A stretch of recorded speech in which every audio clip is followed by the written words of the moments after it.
بسم اللہ الرحمن الرحیم۔ شیخ عبدالقادر جیلانی، جنہیں غوث اعظم بھی کہتے ہیں، بہت بڑے بزرگ اور ولی اللہ ہو گزرے ہیں۔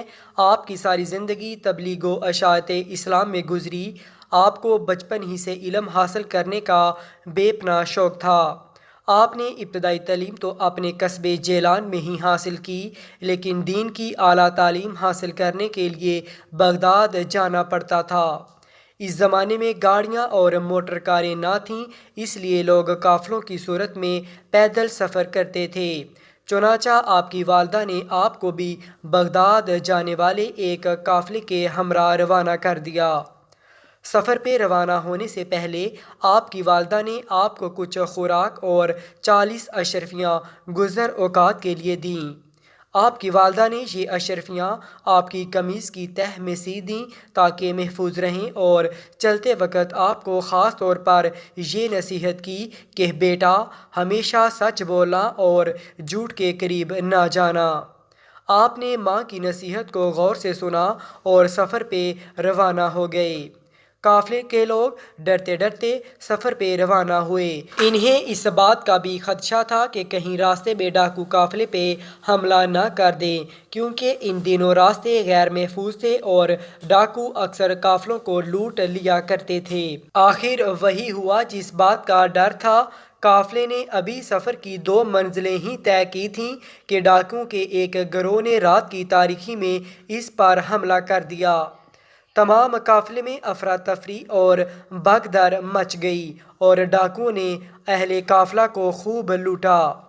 ایک ڈاکو شیخ عبدالقادر جیلانی کے پاس آیا اور کہنے لگا، لڑکے، تیرے پاس کیا ہے؟ آپ نے جواب دیا، میرے پاس 40 اشرفیاں ہیں جو میری قمیض کی تہہ میں سلی ہوئی ہیں۔ ڈاکو نے آپ کی اس بات کو مذاق سمجھا اور ہنستا ہوا آگے گزر گیا۔ اتنے میں ایک اور ڈاکو آپ کے پاس آیا اور وہی سوال کیا۔ آپ نے پھر وہی جواب دیا۔ وہ ڈاکو یہ جواب سن کر حیران ہوا اور آپ کو پکڑ کر اپنے سردار کے پاس لے گیا۔ ڈاکو کے سردار نے تعجب سے آپ کو دیکھا اور پوچھا، لڑکے، سچ سچ بتا، تیرے پاس کیا ہے؟ آپ نے وہی بات دہرائی۔ آپ کی یہ بات سن کر سردار کی حیرت کی انتہا نہ رہی۔ آپ نے اپنی قمیض کی تہہ کو کھولا اور پوری 40 اشرفیاں زمین پر گر پڑیں۔ اشرفیاں دیکھ کر سردار کی آنکھیں حیرت سے کھلی کی کھلی رہ گئیں۔ اس نے آپ سے مخاطب ہو کر کہا، لڑکے، تو نے سچ بول کر اپنا راز کیوں فاش کر دیا، حالانکہ تو آسانی سے اپنی اشرفیاں بچا سکتا تھا؟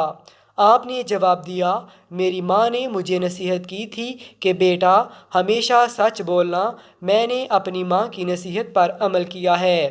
آپ کا یہ جواب سن کر سردار اس قدر متاثر ہوا کہ بے ساختہ اس کی آنکھوں میں آنسو آ گئے۔ وہ سوچنے لگا کہ ایک طرف یہ لڑکا ہے جسے اپنی ماں کی نصیحت کا اس قدر خیال ہے، اور دوسری طرف میں ہوں کہ اپنے مالک حقیقی کے احکام سے غافل ہو کر بے گناہ لوگوں کو لوٹتا ہوں۔